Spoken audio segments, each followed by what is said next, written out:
Olá, graça e paz, eu sou Luiz Oliveira e você está no canal Auxílio EBD. Estamos comentando a edição especial da revista Lições Bíblicas Jovens e Adultos da CPAD para o terceiro trimestre de 2020. O título desta edição especial é Os Princípios Divinos em Tempos de Crise, a Reconstrução de Jerusalém e o Avivamento Espiritual como exemplos para os nossos dias. O escritor desta série de lições é o pastor Eurico Bergstein. E chegamos hoje, meus irmãos, à lição de número 8, que tem por título As causas da desunião devem ser eliminadas. Se não bastasse os inimigos externos que os judeus estavam enfrentando na reconstrução dos muros de Jerusalém, eis que surge agora um novo inimigo, e desta feita entre os próprios judeus. O capítulo 5 do livro de Neemias, dos versículos 1 ao 13, nos conta a história de um episódio bastante triste que estava ocorrendo entre os judeus. Neste episódio, os nobres e magistrados estavam se utilizando do seu poderio econômico para explorar os seus irmãos judeus mais pobres. Eles estavam se aproveitando da condição de escassez desses judeus para emprestar-lhe dinheiro. Emprestar dinheiro a eles, porém de uma forma bastante injusta, pois os juros cobrados para estes empréstimos eram muito altos. E isto causou um grande desconforto ali entre os habitantes de Jerusalém. Meus irmãos, aqui precisamos abrir um parênteses para explicar a vocês algumas coisas. Se nós fizermos a leitura do livro de Neemias, nós veremos a sequência de fatos, como nós estamos estudando. Em primeiro lugar, a tristeza de Neemias, depois Neemias orando e jejuando, falou ao rei, depois foi a Jerusalém, enfim. Nós estamos vendo a sequência do livro de Neemias e essa sequência é uma sequência lógica, é uma sequência realmente que faz sentido. E agora aqui no capítulo 5 nós chegamos num episódio que meio que dá uma quebrada nesta sequência. E por conta dessa quebrada, entre aspas, da sequência, alguns teólogos, alguns estudiosos acreditam que esse texto de Neemias 5, do capítulo 5 de Neemias, foi uma inserção e ele não faz parte da linha de tempo normal que nós estamos estudando.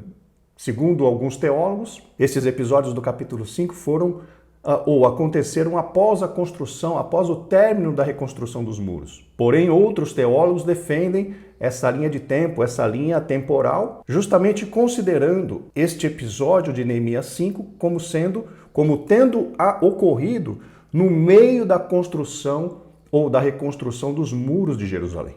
Então, nós temos que escolher qual das duas interpretações nós vamos dar. Ou interpretar que esse texto ocorreu após o término da reconstrução, ou considerar que esse texto ou esse episódio ocorreu justamente como está mostrando na Bíblia, ou seja, ainda durante a reconstrução dos muros. E o meu ponto de vista, a minha escolha, meus irmãos, para a ministração desta aula, vai ser justamente a sequência que a Bíblia está nos dizendo. Nós vamos considerar aqui que o capítulo 5 do livro de Neemias realmente está na posição correta da linha do tempo, ou seja, este problema que Neemias enfrentou foi ainda durante a reconstrução dos muros. Ou seja, esse problema veio se somar aos outros vários problemas e oposições que Neemias e aqueles reconstrutores, aquelas pessoas que estavam reconstruindo o muro, estavam enfrentando. Então, essa vai ser a linha de interpretação que estaremos nos utilizando nesta aula. Isto posto, vamos em frente. O texto áureo está no Salmo 133, verso 1, e nos diz: Ó quão bom e quão suave é que os irmãos vivam em união. Já como verdade prática nós temos, a união é uma força indispensável para a igreja. É um testemunho diante do mundo e um estímulo para o crescimento da obra de Deus. Nós já viemos comentando, irmãos, a respeito da importância da união e esta aula vai dar uma ênfase especial a esta questão. Indo para a leitura bíblica em classe, o texto da leitura bíblica em classe está no livro de Neemias, no capítulo 5, no versículo 1, depois dos versículos 6 ao 12. Acompanhe a leitura, por favor. Neemias 5, 1. Foi, porém, grande o clamor do povo e de suas mulheres contra os judeus, seus irmãos. Ouvindo eu, pois, o seu clamor e essas palavras, muito me enfadei, e considerei comigo mesmo no meu coração. Depois pelejei com os nobres e com os magistrados e disse-lhes: usura tomais cada um de seu irmão. E ajuntei contra eles um grande ajuntamento. E disse-lhes: nós resgatamos os judeus, nossos irmãos, que foram vendidos às gentes, segundo nossas posses. E vós outra vez venderíeis vossos irmãos, ou vender-se-iam a nós? Então se calaram e não acharam que responder. Disse mais: não é bom o que fazeis. Porventura não devíeis andar no temor do nosso Deus, por causa do opróbrio dos gentios, os nossos inimigos? Também eu, meus irmãos e meus moços, ajuro, lhes temos dado dinheiro e trigo. Deixemos este ganho. Restitui-lhes hoje, vos peço, as suas terras, as suas vinhas, os seus olivais e as suas casas, como também o 100º do dinheiro, do trigo, do mosto e do azeite, que vós exigis deles. Então disseram: restituir-lhe-emos e nada procuraremos deles. Faremos assim como dizes. Então chamei os sacerdotes e os fiz jurar que fariam conforme esta palavra. Vemos aqui então os detalhes dos fatos que ocorreram aqui no capítulo 5 do livro de Neemias, onde os nobres e magistrados estavam se aproveitando da situação de necessidade econômica dos judeus, seus irmãos, para explorá-los economicamente, emprestando dinheiro a altos juros, e como eles não conseguiam pagar essas dívidas, estes nobres e magistrados acabavam confiscando seus bens, confiscando o produto da sua terra e até mesmo a sua terra, como a garantia do pagamento. E chegou a situações em que os próprios judeus se vendiam aos seus irmãos como escravos por conta da dívida que eles não conseguiam pagar. Vejam então, irmãos, que situação muito delicada que estava ocorrendo entre os judeus. Um outro detalhe que precisa ser mencionado é o significado da palavra usura. Segundo o dicionário, usura significa uma taxa de juros acima, muito acima daquilo que é justo. Ou seja, eles estavam cobrando uma taxa de juro muitíssimo alta, exorbitante dos seus irmãos judeus, se aproveitando daquela situação de extrema necessidade que eles estavam vivendo. Como objetivo geral da lição, meus irmãos, nós temos destacar que a união é indispensável para o crescimento e sustentabilidade da obra de Deus. Como objetivos específicos nós temos, primeiro, explicar que a união caracterizada no período pós-exílio serve de referência para a igreja. O outro objetivo específico é expor a injustiça social que ameaçava a união dos judeus nos tempos de Neemias. E, por fim, mostrar as medidas adotadas por Neemias para manter o povo unido em um só propósito. Em frente, então, meus irmãos, vamos para o comentário, introdução. Veremos nessa lição um conflito que surgiu entre diferentes classes sociais e como o problema foi solucionado. Esse conflito se deu, conforme nós mencionamos, por conta da exploração econômica que os líderes dos judeus estavam impondo sobre os seus irmãos mais pobres, o que causou uma grande instabilidade ali durante a gestão de Neemias ali em Jerusalém. Como ponto central da lição, nós temos: Cristo derrubou o muro da separação que havia entre gentios e judeus, tornando-os uma verdadeira família de Deus. Aqui vemos, meus irmãos, que os revisores da lição se utilizaram dessa questão da exploração econômica que havia ali entre os judeus em Jerusalém para enfatizar a necessidade da união no meio cristão. E este ponto central, meus irmãos, se refere apenas indiretamente ao tema, porque ele trata claramente da união que deve haver entre gentios e judeus, que está diretamente ligado à Igreja do Senhor, a Igreja do Novo Testamento, a Igreja da Nova Aliança. E aqui nós estamos tratando basicamente do que aconteceu com os judeus ali em Jerusalém na época de Neemias. Então, é um ponto central, mas um ponto central de forma indireta e não tratando diretamente do ponto ou daquilo que está sendo estudado nesta lição. Mas, de qualquer forma, se refere realmente à união, que é, entre aspas, o tema, né? O objetivo maior para esta lição, enfatizar a necessidade da união. Como no tópico primeiro, meus irmãos, temos: a união caracterizava os judeus libertos do cativeiro. Subtópico 1. Qual era a base desta união? A. Todos eram do mesmo povo e confessavam a sua fé no único Deus verdadeiro.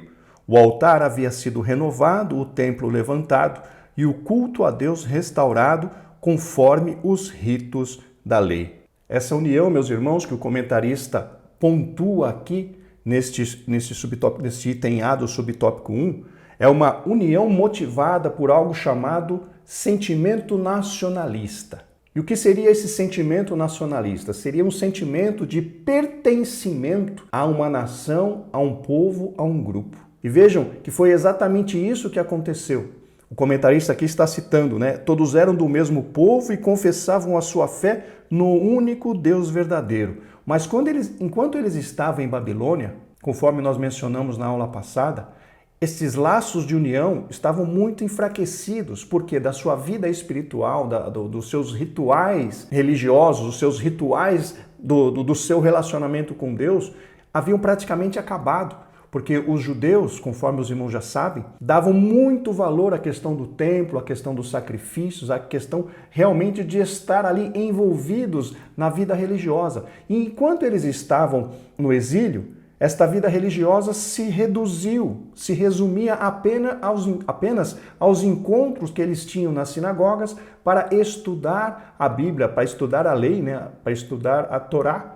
E isso, então, meus irmãos, enfraqueceu muito os seus laços, enfraqueceu muito aquela questão da religiosidade dos judeus. Mas quando eles retornaram para Jerusalém, este sentimento nacionalista, ou seja, aquele sentimento de pertencimento que reacendeu no seu coração. Por quê? Porque, como disse aqui o comentarista, o altar havia sido renovado, ou seja, o local onde eles novamente ofereceriam os seus sacrifícios a Deus estava novamente renovado, ou seja, eles estavam retomando a sua vida de comunhão com o Senhor. O templo levantado, ou seja, o símbolo da presença de Deus entre o povo judeu estava novamente de pé.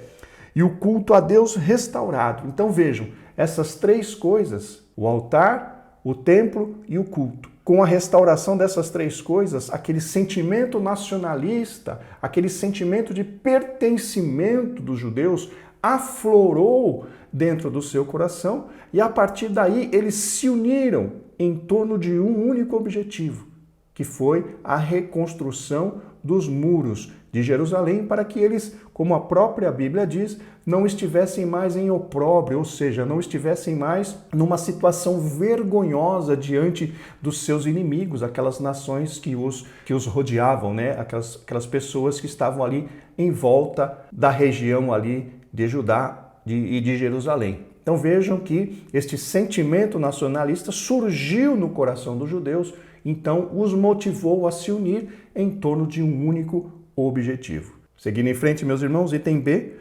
Todos haviam experimentado o despertamento que se havia iniciado pelo rei Ciro.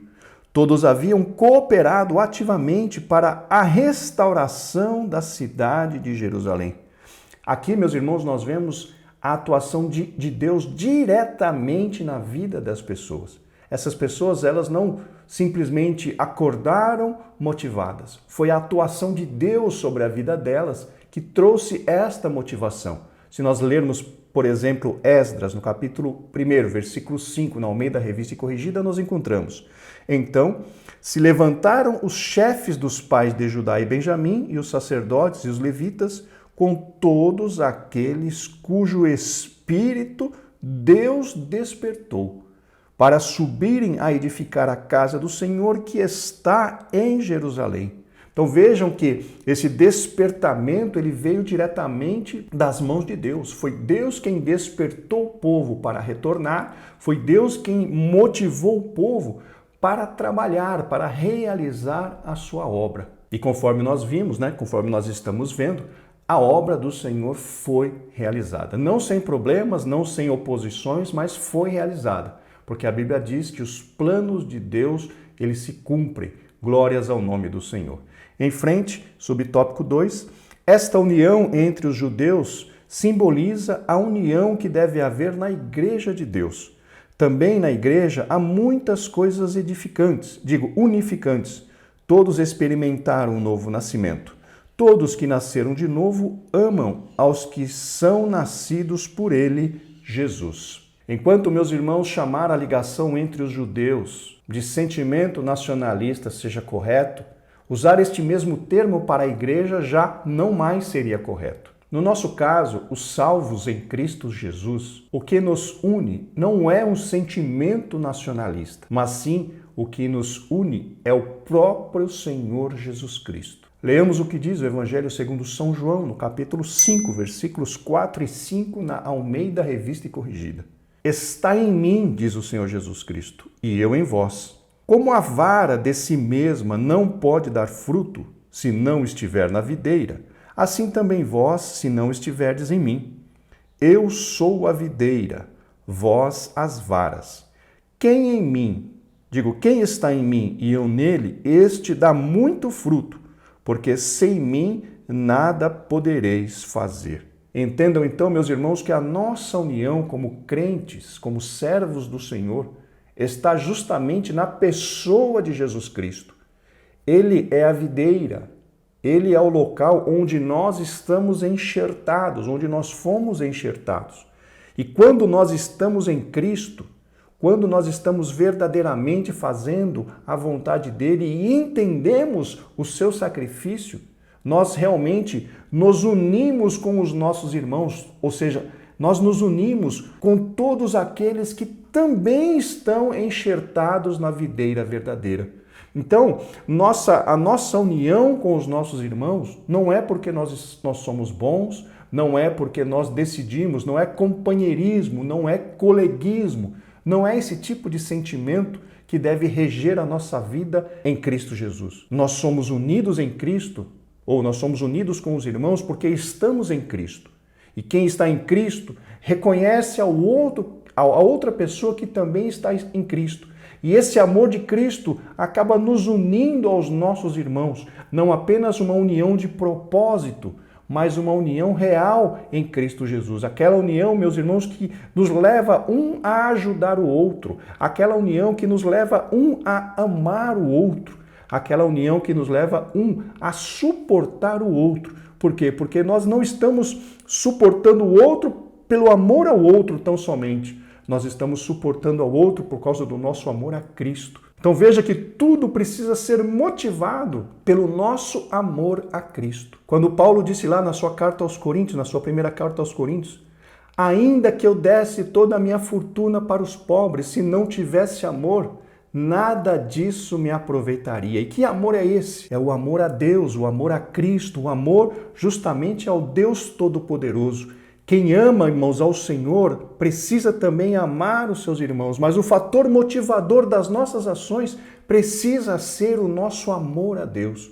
Então, voltando ao que eu estava dizendo, se nós estamos em Cristo, se nós estamos enxertados na videira verdadeira, nós somos levados, não vou dizer naturalmente, mas nós somos levados por causa desse amor, por causa dessa nossa ligação com Cristo, a amar e nos unirmos aos nossos irmãos. E novamente eu digo, não apenas uma união de propósito, mas uma união, entre aspas, uma união completa, uma comunhão bem abrangente nas nossas vidas, que envolve amor, que envolve os mesmos objetivos, que envolve ajuda, que envolve graça, que envolve misericórdia. Todas essas questões ou todas essas virtudes precisam estar envolvidas neste processo de unificação ou de união entre nós como servos de Deus. Em frente, então, todos na igreja são aproximados uns dos outros, porque Cristo derrubou o muro de separação que havia entre gentios e judeus, tornando-os uma verdadeira família de Deus. Hoje somos família, ou somos da família, pertencentes à família de Deus. O nosso relacionamento com os judeus é um relacionamento bem distante, porque eu mesmo não conheço nenhum judeu. E provavelmente muitos dos irmãos que estão nos ouvindo também não conhecem, não têm contato com nenhum judeu. Mas é importante nós frisarmos, enfatizarmos, meus irmãos, que todos nós somos iguais diante do Senhor. Leamos o que diz 1 de Pedro, capítulo 1, versículos 18 e 19, na Almeida Revista e Corrigida. Sabendo que não foi com coisas corruptíveis, como prata ou ouro, que fostes resgatados da vossa vã maneira de viver, que, por tradição, recebeste dos vossos pais, mas com o precioso sangue de Cristo, como de um cordeiro imaculado e incontaminado. Aqui diz, então, que nós somos comprados por Cristo através do derramamento do seu sangue. E hoje somos propriedades deles. Então não há, meus irmãos, entre nós diferenças de valor, diferenças sendo um maior do que o outro. A única coisa que tem entre nós é que um recebeu talvez uma responsabilidade maior do que o outro. Mas diante de Deus, todos nós temos o mesmo valor. Todos nós fomos comprados, todos nós somos servos. E mais do que servos, todos nós fomos admitidos como filhos de Deus. E Deus não tem preferência por filhos. Deus não faz acepção de pessoas. Então vejam que diante do Senhor temos o mesmo valor. É importante que nós leiamos também Gálatas no capítulo 3, versículo 28, também na Almeida Revista e Corrigida. Nisto não há judeu nem grego, não há servo nem livre, não há macho nem fêmea, porque todos vós sois um em Cristo Jesus.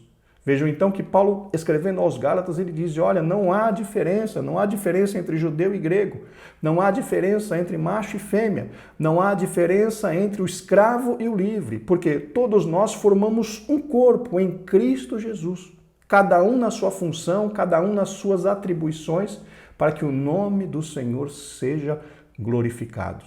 Voltando ao texto, esta união não se baseia em nacionalidade, nível social ou cultural, mas todos são um em Cristo, conforme nós acabamos de mencionar. No meio da igreja opera o Espírito Santo, o qual faz com que todos se tornem um em coração, todos se tornem um coração e uma alma, como diz lá em Atos, no capítulo 4, versículo 32. Nesta passagem de Atos 4 e 32, nós vemos que o Espírito Santo foi derramado de uma forma maravilhosa sobre a igreja. E esta forma maravilhosa fez com que houvesse entre aqueles primeiros cristãos um desprendimento completo em relação ao que se dizia a respeito aos bens materiais. Na realidade, meus irmãos, aquilo foi um grande milagre. Esse texto de Atos 4 nos diz que o sentimento de união foi tão profundo entre aqueles primeiros crentes que eles abriram mão das suas posses materiais para que eles pudessem auxiliar os irmãos que estivessem passando por alguma necessidade. Percebam então que essa questão do desprendimento financeiro é um dos maiores sinais, meus irmãos, de verdadeira conversão. O próprio Senhor Jesus falou da influência das riquezas sobre a vida das pessoas. O Senhor Jesus disse, não podereis servir a Deus e a Mamon. Tem que escolher um em detrimento do outro.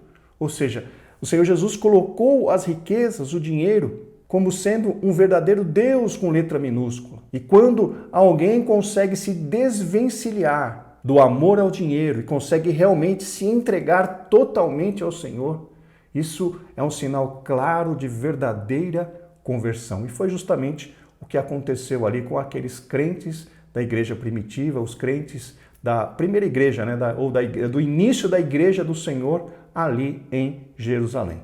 Em frente, queridos irmãos, quando a igreja vive cheia do Espírito Santo, a união funciona em sua plenitude. Então ela se torna uma antessala do céu.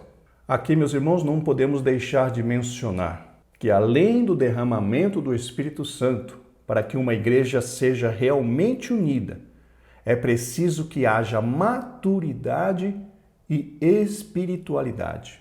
E você pode perguntar, mas quando nós falamos do derramamento do Espírito Santo, nós já não estamos falando de espiritualidade? Não necessariamente, meus irmãos. Pode parecer até um contrassenso, mas foi exatamente isso que acontecia, era justamente isso que acontecia na igreja em Corinto. Paulo disse que entre eles ali na igreja de Corinto se manifestavam os 9 dons do Espírito Santo. Paulo disse, nenhum dom vos falta. Mas mesmo tendo a operação do Espírito Santo, mesmo tendo muitas pessoas cheias do Espírito Santo ali, mesmo havendo a manifestação dos 9 dons do Espírito Santo, Paulo disse que eles eram carnais e imaturos. Vamos ver o que está na primeira carta de Paulo aos Coríntios, no capítulo 3, versículos 1 ao 4, na Almeida Revista e Corrigida. E eu, irmãos, não vos pude falar como a espirituais.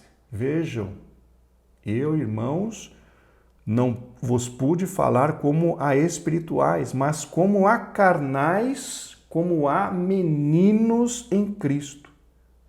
Com leite vos criei e não com manjar, porque ainda não podíeis, nem tampouco ainda agora podeis. Porque ainda sois carnais. Por quê? Digo, pois, havendo entre vós inveja, contendas e dissensões, não sois porventura carnais e não andais segundo os homens? Porque dizendo um, eu sou de Paulo, e outro, eu de Apolo, porventura não sois carnais? Então vejam, meus irmãos, que contrassenso. O Espírito Santo estava ali atuando, o Espírito Santo estava ali manifestando os dons de uma forma maravilhosa, mas os irmãos não se permitiam crescer, os irmãos não se permitiam amadurecer e realmente entender a condição espiritual do Evangelho. Eles eram usados pelo Espírito Santo, mas ainda eram meninos, ainda eram carnais. Então, esse texto e outros textos também nos dão a entender que mesmo que alguém seja batizado com o Espírito Santo, mesmo que alguém seja utilizado pelo Consolador através dos dons espirituais, não significa que esta pessoa seja madura e não significa que esta pessoa não seja carnal, que é o que está dizendo aqui Paulo falando. Irmãos, não vos pude falar como a espirituais, mas como a carnais, como a meninos em Cristo. Então, para que haja a verdadeira união, é necessário sim a presença do Espírito Santo, é necessária sim a manifestação do Espírito Santo sobre nós. Mas essa não é uma condição, como diz a língua, uma coisa bastante interessante, sine qua non. Ela não é obrigatória. Por quê? Porque existem muitos irmãos que não são batizados com o Espírito Santo e são maduros. E são espirituais. Mas como que pode uma pessoa que não é batizada com o Espírito Santo ser espiritual? Sim, meu irmão.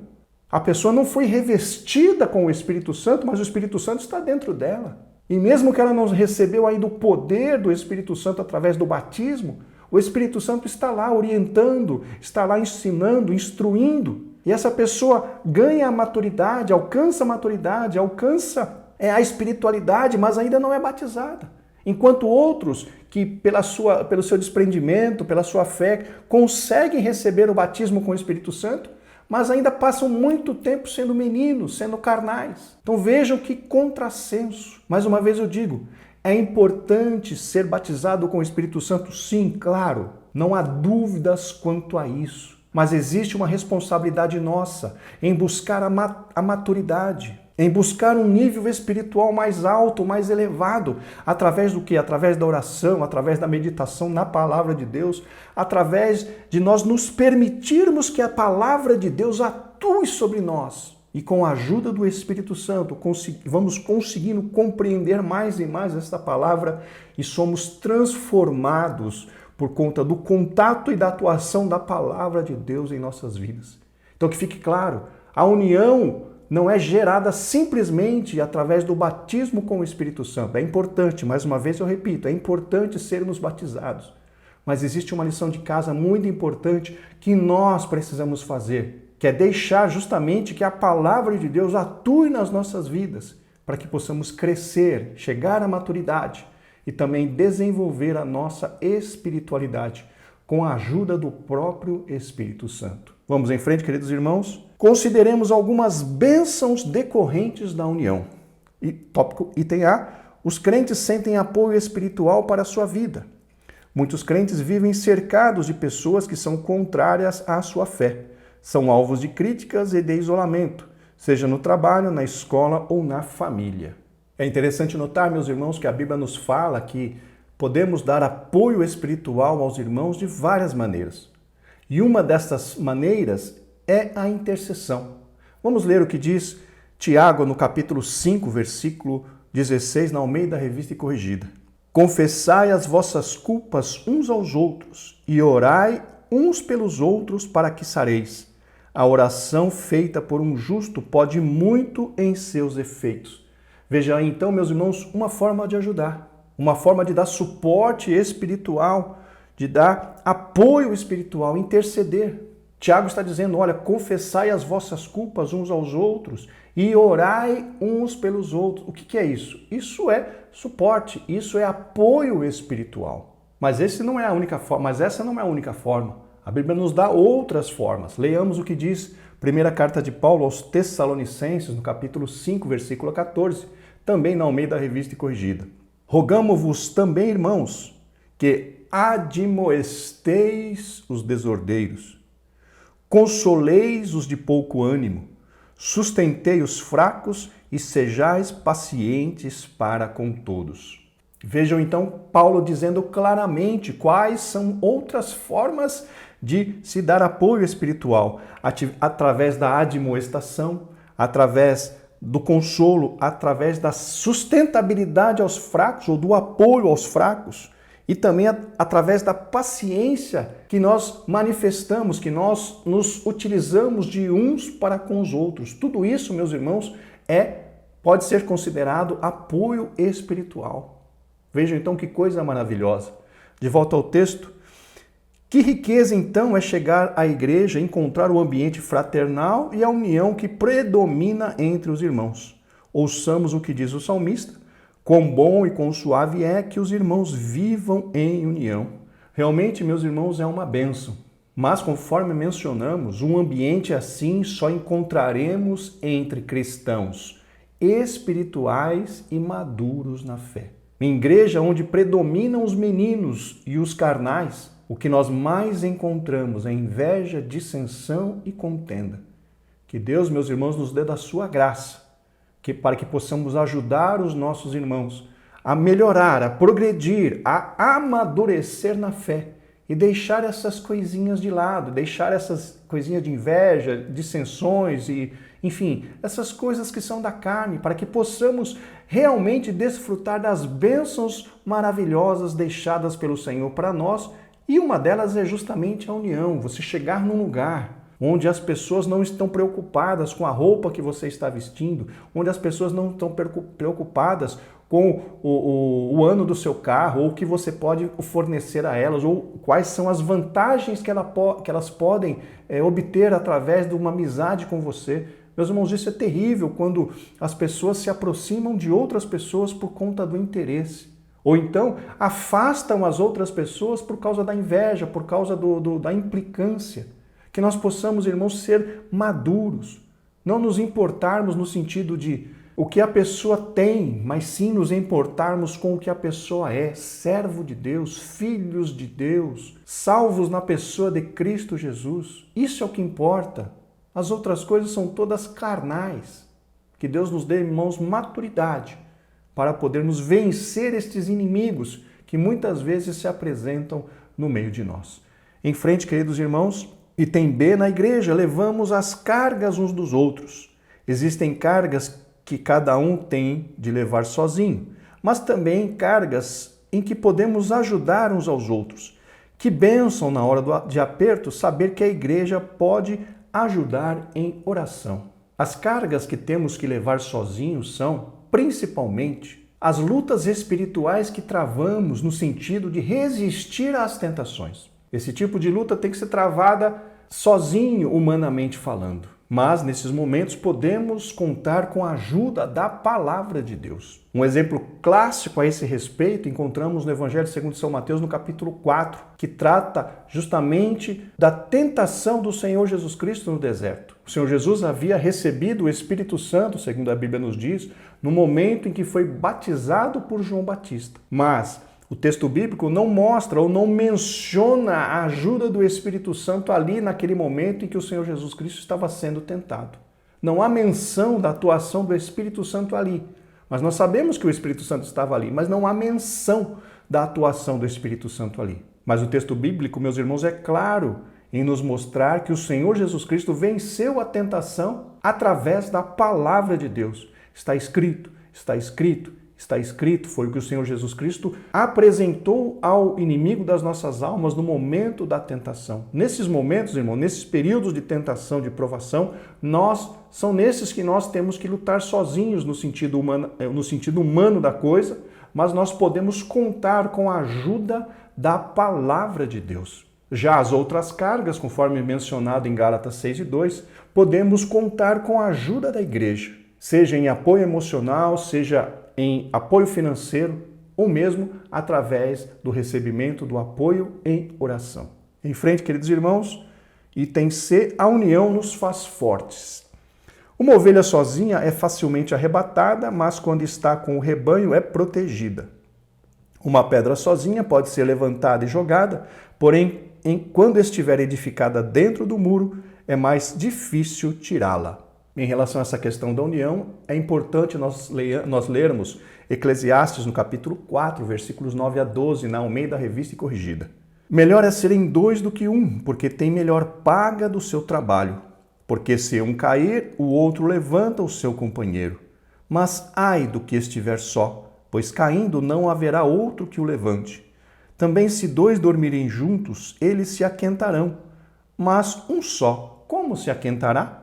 E se alguém quiser prevalecer contra um, os dois lhe resistirão, e o cordão de 3 dobras não se quebra tão depressa. Então vejam que realmente, segundo esse texto de Eclesiastes, a união nos traz força, nos traz uma capacidade maior de resistir ao mal e uma capacidade maior de construção, de edificação, tanto de resistência quanto de edificação. Em frente, meus queridos irmãos, item D, uma igreja que vive em união tem um testemunho maravilhoso. Jesus disse que através dessa união o mundo conheceria que ele foi enviado por Deus. Pela união, o mundo conhecerá também os verdadeiros discípulos de Jesus. Meus irmãos, a união deve ser um traço característico dos discípulos do Senhor Jesus. E uma forma de nós demonstrarmos essa união ou essa espiritualidade, meus irmãos, seria na ausência da manifestação das obras da carne, que está ali em Gálatas, no capítulo 5, versículos 19 ao 21. A ausência da manifestação das obras da carne e consequente manifestação do fruto do Espírito, que são aqueles 9 gomos que encontramos em Gálatas 5 e 22. Então, quanto a nossa maturidade, a nossa espiritualidade pode ser medida justamente nessa questão, na ausência da manifestação das obras da carne e consequente manifestação do fruto do Espírito. Quanto mais frutos do Espírito nós manifestarmos, mais espirituais, mais maduros na fé nós nos mostraremos. Quanto mais nós demonstrarmos as obras da carne, nós praticarmos as obras da carne, mais nós estamos dizendo que ainda somos imaturos, que ainda somos meninos, que ainda somos carnais. Então, esses dois parâmetros são os que podem nos dar uma indicação de como estamos diante do Senhor. Se estamos manifestando o fruto do Espírito, significa que estamos crescendo em maturidade e em espiritualidade. Se estamos manifestando mais as obras da carne na nossa vida, significa que ainda somos muito imaturos e ainda somos carnais. Então, meus irmãos, que possamos usar esses dois parâmetros da palavra de Deus para olhar para nós mesmos e verificarmos em que situação, em que posição estamos no reino de Deus. Será que nós estamos buscando? Será que nós estamos num bom nível de maturidade, de espiritualidade? Ou ainda somos carnais? Ou ainda deixamos que as obras da carne dominem a nossa vida? Que isso sirva de reflexão para cada um de nós. Em frente, queridos irmãos, subtópico 3. Esta união é uma verdadeira força. Foi por causa da união que os judeus, numericamente inferiores aos seus inimigos, conseguiram construir o templo e também os muros da cidade. Esta união é também o segredo da vitória da igreja. Conforme já mencionamos anteriormente, realmente a união é o que nos traz, é o que traz à igreja uma força muito grande de crescimento. Quando nós nos unimos em torno de Cristo, que é a videira verdadeira, e nós como as varas, estamos unidos em Cristo, as coisas realmente começam a acontecer na nossa vida e também na igreja do Senhor. Em frente, o santo óleo desce da cabeça do sumo sacerdote Jesus Cristo e os crentes vivem em união. Jesus disse: Eu dei-lhes a glória que a mim me deste, para que sejam um. Sejamos, pois, um. Assim como o Pai, o Filho e o Espírito Santo são um. O autor de Eclesiastes já dizia: o cordão de 3 dobras não se quebra tão depressa. Meus irmãos, conforme nós mencionamos, que o Senhor nos conceda a graça, que possamos vencer todas as formas de inimizade, todas as formas de carnalidade, inveja, esse tipo de dissensões e tudo mais, para que possamos ajudar a que a igreja cresça e se desenvolva para a glória de Deus. É do interesse do Senhor que nós deixemos a carnalidade e elevemos o nosso nível espiritual e também de maturidade. Por quê? Porque é assim que a igreja se desenvolve, com pessoas maduras, com pessoas espirituais e não carnais e não meninos. Então, irmãos, entendamos isso e coloquemos este crescimento como um objetivo a ser atingido nas nossas vidas o mais rápido possível. Seguindo em frente, meus irmãos, chegamos ao tópico 2. A união entre os judeus estava ameaçada. Subtópico 1. Qual era a ameaça? Tratava-se de uma grande injustiça social. Financeiramente, a vida dos que voltaram da Babilônia era bem difícil. Muitos eram obrigados a tomar dinheiro emprestado, não só para o seu sustento, como também para pagar o imposto do governo. Segundo Champlin, meus irmãos, essa crise que os judeus estavam passando era por conta de uma grande seca que estava atingindo ali Jerusalém e os arredores por um longo período. E por conta desta seca, a vida ali dos judeus se tornou muito difícil. Os irmãos se lembram do que aconteceu com José ali no Egito, onde eles tiveram 7 anos de fartura e 7 anos de sofrimento. E os 7 anos de sofrimento, de pobreza, se deu justamente por conta da seca. Quando não chove, as plantações não vingam, ou seja, as plantações não florescem, não dá nada. E se você não tem nada, se você não tem o que tirar da terra, se você planta e não nasce e não cresce, a pessoa acaba empobrecendo, como naquela época, as pessoas viviam em torno da agricultura e da pecuária. A agricultura, se a terra não dá, se a terra não floresce, se as coisas que são plantadas elas não crescem, se multiplicam, não tem o que tirar. E quando há seca, até os animais acabam perecendo. Por quê? Porque não tem pasto para os animais. E sem comida os animais morrem. Então percebam que, segundo Champlin, mais uma vez eu repito, esse era o cenário dos habitantes ali de Jerusalém. Por quê? Porque eles estavam passando um período muito difícil, um período de seca, onde a terra não dava nada e por conta disso os animais também não se multiplicavam, porque não tinham o que comer e tudo mais. Então era um período muito difícil para eles ali, meus irmãos. E ainda conforme nós vimos o comentarista pontuando, existia o problema dos impostos. Mesmo que eles não tivessem uma boa colheita, os impostos ainda precisariam ser pagos. Ou seja, além de não conseguir quase nada da terra, eles ainda tinham que despender um valor de imposto que era exigido ali pelo governo da Pérsia. Então eles estavam em uma situação de grande pressão psicológica e também econômica. Em frente, tomavam emprestado de seus irmãos mais ricos, os quais cobravam juros altos, até mesmo com usura. Conforme nós mencionamos, usura são taxas de juros muito elevadas que se cobravam por conta sobre o empréstimo feito. E a leitura bíblica em classe, meus irmãos, nos diz que esses ricos que o comentarista mencionou aqui eram justamente os nobres e os magistrados, ou seja, aqueles que eram responsáveis por administrar o povo, eram justamente aqueles que os estavam explorando. A Bíblia não conta, a Bíblia não fala sobre isso, mas provavelmente esses nobres, esses magistrados, tiravam alguma vantagem da situação, não apenas roubando ou extorquindo os judeus que estavam, os mais pobres que ali os cercavam, mas provavelmente eles deveriam também ter alguma vantagem financeira por serem magistrados e nobres. Então eles se usavam da sua posição privilegiada para poder explorar os seus irmãos mais pobres. De volta ao texto, quando os mais pobres não conseguiam pagar os empréstimos tomados, os irmãos mais ricos executavam as dívidas, tomando as casas, as terras e até mesmo os filhos e as filhas dos devedores. Isso foi causa de um grande clamor entre os judeus. Esse assunto chegou ao conhecimento de Neemias, o qual ficou muito enfadado. Conforme nós comentamos, Os pobres pegavam dinheiro emprestado e os ricos queriam alguma garantia sobre esse dinheiro, sobre este empréstimo. Que garantias eram essas? Normalmente eram as terras, normalmente eram as colheitas, normalmente eram os valores que as pessoas tinham.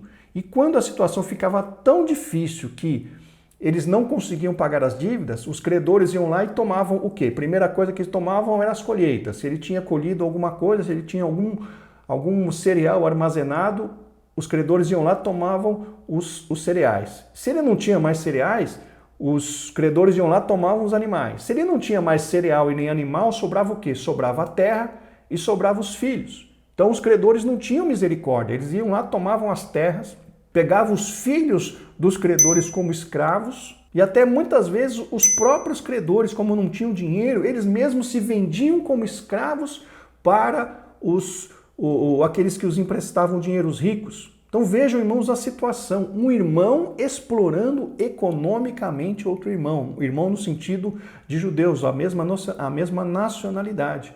Então a situação estava bem complicada. E quando Neemias ouviu isso, a Bíblia diz que ele ficou enfadado, ficou numa situação, enfim, muito difícil. Seguindo em frente, queridos irmãos, subtópico 2, como se explica esta grande injustiça?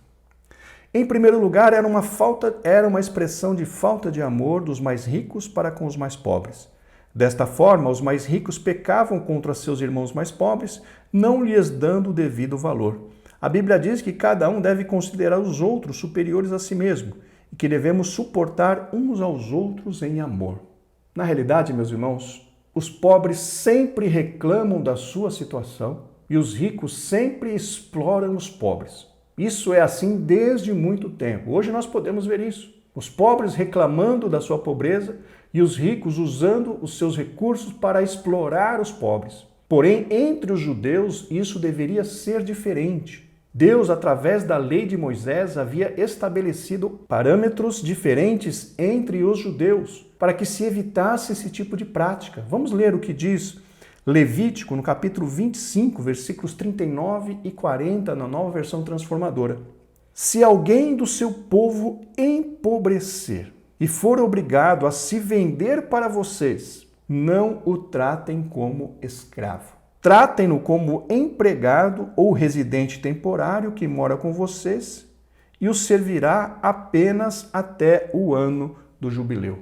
Vejam que aqui em Levítico, a lei dizia para eles, olha, quando um irmão seu, quando um judeu empobrecer e se vender para você como escravo, não o trate como escravo, trate-o como um funcionário. O jornaleiro aqui na realidade, como um empregado, né? Na Almeida Revista e Corrigida diz como um jornaleiro. A lei mandava que aquele que comprava o seu irmão como escravo deveria não tratá-lo como escravo, mas tratá-lo como um funcionário, como um empregado. Vejam então, meus irmãos, a tratativa diferente que a lei orientava os judeus a terem com os seus irmãos. Mas os judeus daquela época estavam contrariando a lei, provavelmente por causa da ganância. Vamos ler o que está dizendo Deuteronômio 23:19 na Almeida Revista e Corrigida.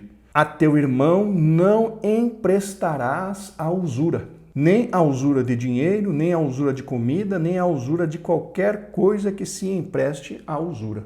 Então vejam, era claro na lei que o israelita não podia emprestar nada e cobrar juros exorbitantes dos seus irmãos. Era regra, meus irmãos, mas os judeus ali em Jerusalém, os nobres, né, os magistrados, os governantes, não estavam obedecendo à lei de Moisés e estavam explorando os seus irmãos. Vejam então que grande dificuldade Neemias teve que enfrentar ali. Em frente, por falta de amor, os ricos chegaram a cobrar juros com usura, coisa proibida na lei, conforme nós lemos. O assunto é muito sério, porque a Bíblia diz que quem peca contra o irmão, peca contra Cristo. Conforme então comentamos, queridos irmãos, essa postura dos ricos em cobrar juros abusivos dos seus irmãos mais pobres confrontava diretamente a lei de Moisés. E com isso nós vemos, de acordo com aquela interpretação que nós adotamos, de que esse episódio de Neemias 5 aconteceu no meio da construção ou da reconstrução dos muros de Jerusalém. Isso nos mostra que realmente a união do povo não estava ou não era uma união completa. E sim, essa união estava basicamente direcionada a um objetivo comum de se reerguer os muros, né, de se restaurar os muros de Jerusalém. E não era uma união completa, como deve ser a união da igreja e como deveria ser a união entre os judeus apregoadas através da lei. Então vemos, meus irmãos, que não era assim uma união completa, perfeita. Por quê? Porque quem está unido, quem está realmente inserido nesse espírito de união com os seus irmãos, não vai explorar o outro. Então eu repito novamente que, considerando que este episódio de Neemias 5 aconteceu durante a reconstrução dos muros, significa que, então, os judeus não estavam realmente unidos com aquela união perfeita, aquela união completa. E a sua união estava, então, direcionada apenas à reconstrução dos muros em Jerusalém, para que eles saíssem daquele opróbrio, daquela situação vergonhosa diante das nações, né, em frente das nações, diante das nações que os cercavam. Seguindo em frente, item B, a atitude dos ricos era uma expressão de dureza contra seus irmãos. Eles queriam ficar ainda mais ricos às custas da miséria de seus irmãos mais pobres. Não lhes importava o choro de seus irmãos. A opressão faz endoidecer até o sábio, como diz Eclesiastes 7:7. Infelizmente, meus irmãos, os judeus se deixaram levar pela ganância. E isso contra os seus próprios irmãos. Vemos com isso, meus irmãos, que o amor ao dinheiro causa muitos males. Leamos o que Paulo escreveu a Timóteo, na sua primeira carta a Timóteo, no capítulo 6, versículos 9 e 10, na Nova Versão Internacional. Os que querem ficar ricos caem em tentação, em armadilhas e em muitos desejos descontrolados e nocivos, que levam os homens a mergulharem na ruína e na destruição, pois o amor ao dinheiro é a raiz de todos os males. Algumas pessoas, por cobiçarem o dinheiro, desviaram-se da fé e se atormentaram com muitos sofrimentos. Vejam então o que Paulo diz a respeito do amor ao dinheiro, da ganância. Que Deus nos guarde, irmãos, de desenvolvermos esse tipo de sentimento. Em frente, vamos para o tópico 3 agora. Neemias solucionou o problema. Sob tópico 1, Neemias convocou um grande ajuntamento. Reuniu o povo e lembrou a todos que os seus irmãos mais pobres estavam sendo literalmente escravizados. Confrontou-os com a sua injustiça, perguntando-lhes: vender-se-iam a nós? Então se calaram e não acharam o que responder. Então vejam que quando os nobres e magistrados foram confrontados, eles se calaram, porque não tinham o que fazer. Estava nítida, estava clara a injustiça que eles estavam cometendo contra os seus próprios irmãos. E a atitude de Neemias foi corajosa, porque ele confrontou os líderes do povo, os nobres e os magistrados, aqueles que ajudavam a ele na liderança do povo. Ele foi muito corajoso, com certeza recebeu ali a autoridade e a ajuda de Deus para isso. Em frente, subtópico 2, Neemias fez uma proposta conciliadora. Deixemos este ganho, restitui-lhes hoje. Neemias incluiu-se na proposta. Ele e seus auxiliares haviam emprestado a juro. Notem bem, a juro, mas não com usura. E Neemias estava disposto a não receber os juros. Então, meus irmãos, aqui precisamos separar as coisas. Emprestar a juros é uma coisa, emprestar a usura é outra coisa. Alguém, por exemplo, emprestar dinheiro a outra pessoa, cobrando, por exemplo, os juros da poupança, como é usual, não se torna, aos olhos da Bíblia, algo errado. Porque a pessoa não está cobrando da outra pessoa juros exorbitantes, está apenas promovendo a, abre aspas, proteção do seu dinheiro. Porém, cobrar juros muito, muito maiores, aí sim se torna algo pecaminoso. Mas como o texto diz, Neemias estava disposto a abrir mãos até dos juros, para servir de exemplo aos seus liderados. Em frente, então, sob tópico 3, a proposta de Neemias foi acatada. Restituir-lhe-emos e nada procuraremos deles. Faremos assim como dizes. Neemias fez que jurassem diante dos sacerdotes que assim fariam. Um ato simbólico de Neemias confirmou aquele juramento solene. Vejam que o Neemias obrigou os magistrados e os nobres a firmarem um juramento diante dos sacerdotes. Ou seja, ele fez com que aqueles líderes do povo realmente firmassem um compromisso e se comprometessem a realizar este compromisso. Vejam então, meus irmãos, que ainda há esperança. Mesmo que estejamos numa situação difícil, sempre há condição de se arrepender e mudar de vida. Nosso Deus é misericordioso e as suas misericórdias, segundo diz Jeremias, não têm fim. Em frente, meus irmãos, chegamos agora ao tópico 4. A paz voltou a reinar entre os judeus. Subtópico 1. Surgindo um problema entre os irmãos, deve logo ser tratado com muita diligência. Quando um líder do povo for ignorante, desinteressado ou negligente, o resultado poderá vir a ser uma contaminação grave. Faz parte das atribuições do ministro manter a boa ordem na igreja. Ele deve enfrentar os problemas com humildade, imparcialidade e sabedoria de Deus. Aqui, meus irmãos, o comentarista já faz uma aplicação do que está sendo estudado na lição, referente à postura do líder em relação aos problemas que surgirem no meio do povo de Deus. Dentre as muitas responsabilidades que estão sobre os ombros de um líder espiritual, de um líder cristão, a de zelar pela vida dos seus liderados é uma das mais pesadas. Leiamos o que diz em Provérbios 27 e 23, na Nova Versão Transformadora. Tome conhecimento do estado de suas ovelhas e dedique-se a cuidar de seus rebanhos. Vejam então, meus irmãos, a exigência do Senhor em relação aos líderes, aos pastores, aqueles que têm responsabilidade de cuidar de gente. Procure saber o estado das suas ovelhas e dedique-se a cuidar de seus rebanhos. O cuidar aqui mostra que o líder precisa ter proximidade com o rebanho. Precisa realmente cuidar, se aproximar, entender como estão as suas ovelhas. Essa é uma grande responsabilidade dos líderes. Outro texto que eu gostaria de ler com vocês é Hebreus, no capítulo 13, versículo 17, na Almeida Revista e Corrigida. Obedecei a vossos pastores e sujeitai-vos a eles, porque velam por vossa alma, como aqueles que hão de dar conta delas, para que o façam com alegria e não gemendo, porque isso não vos seria útil.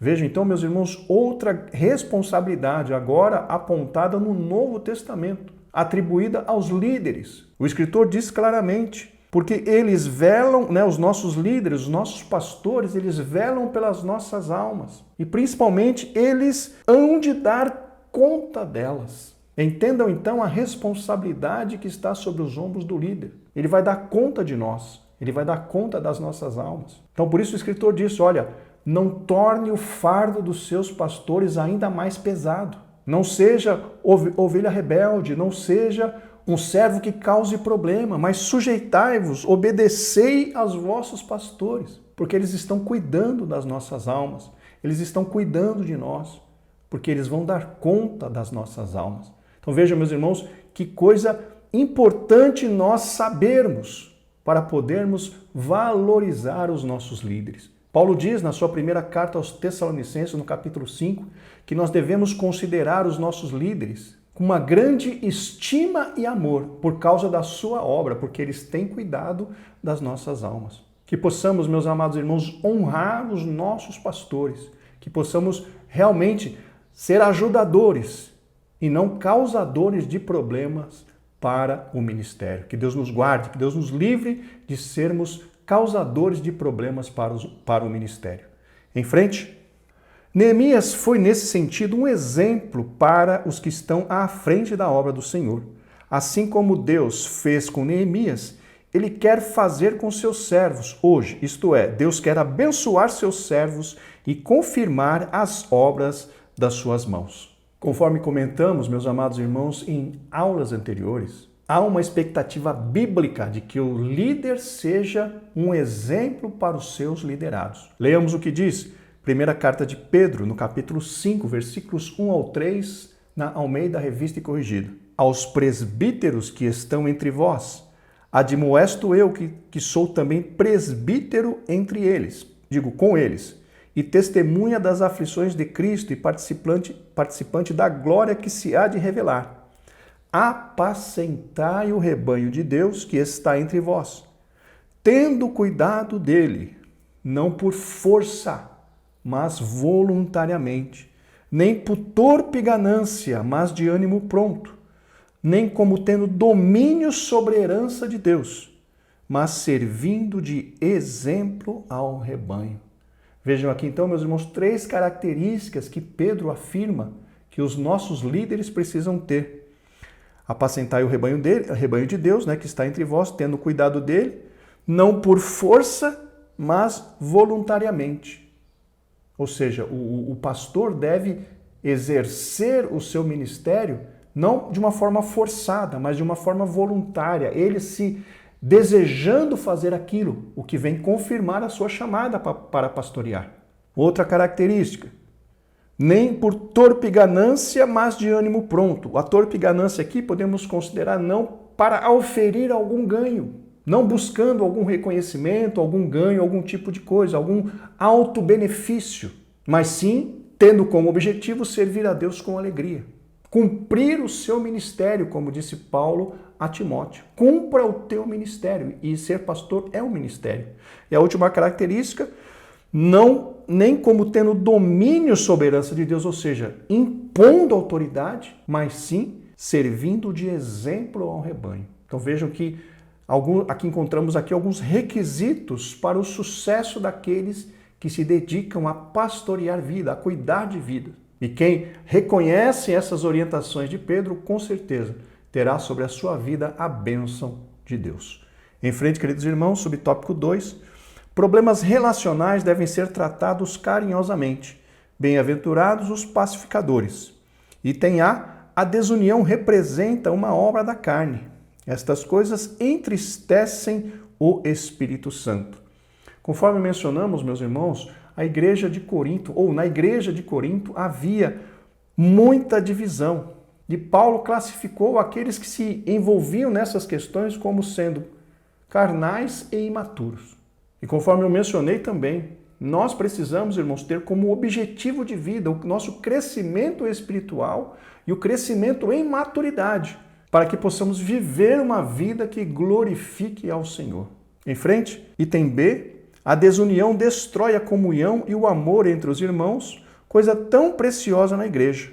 Andai em amor como também Cristo vos amou.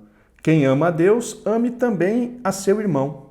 Jesus orou para que todos sejam um, como tu, ó Pai, o és em mim e eu em ti. Conforme, meus irmãos, eu tenho repetido durante muitas aulas, toda casa e todo reino dividido contra si mesmo não subsistirá. Se permitirmos que a desunião impere entre nós, nós veremos que conseguiremos realizar muito pouco para o Senhor, porque a nossa força vai ser diluída. Leamos o que diz Mateus capítulo 12, versículo 25, na Almeida Revista e Corrigida. Jesus, porém, conhecendo seus pensamentos, disse-lhes: todo reino dividido contra si mesmo é devastado, e toda cidade ou casa dividida contra si mesmo não subsistirá. Então, meus irmãos, em cima dessa palavra, nós entendemos que temos que buscar de todas as formas viver em união com os irmãos, derrubando todas as separações, derrubando todas as barreiras, todas as paredes que impedem que nós vivamos em união, para que o nome do Senhor seja glorificado e a obra do Senhor possa ser realizada através das nossas vidas. Seguindo em frente, item C. Finalmente, devemos cultivar nosso testemunho diante do mundo. A união entre os crentes é o selo da estabilidade espiritual e da paz na igreja. Também, conforme foi mencionado durante a aula, a união é o símbolo de que somos verdadeiramente servos de Deus e de que o Senhor estaria realmente no meio de nós. Meus irmãos, chegamos então ao final de mais uma aula. E como conclusão, o que eu gostaria de deixar para os irmãos? É de suma importância, meus irmãos, que nós entendamos a importância da união entre nós, Igreja do Senhor. Através da nossa comunhão com Cristo, nós podemos desenvolver uma comunhão, uma união maravilhosa com todos os membros da Igreja de Cristo. E é isso que Ele requer de nós. A palavra diz, conforme nós lemos, sem Cristo nós nada podemos fazer. Mas quando estamos ligados a Ele, nós começamos a florescer, nós começamos a frutificar. E nós passamos a nos unir às outras varas, que seriam os outros irmãos, os outros crentes. E essa união faz com que o corpo da igreja, o corpo místico, o corpo espiritual, passe a crescer para a glória do nome do Senhor.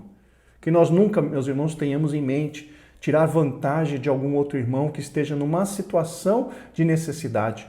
que nós possamos demonstrar amor, que nós possamos realmente amar os nossos irmãos, conforme a Bíblia nos ordena, conforme a Bíblia nos diz, e que todas as diferenças venham ser colocadas por terra em nome do Senhor Jesus Cristo. Muito obrigado pela sua companhia, muito obrigado por você ter vindo até aqui conosco.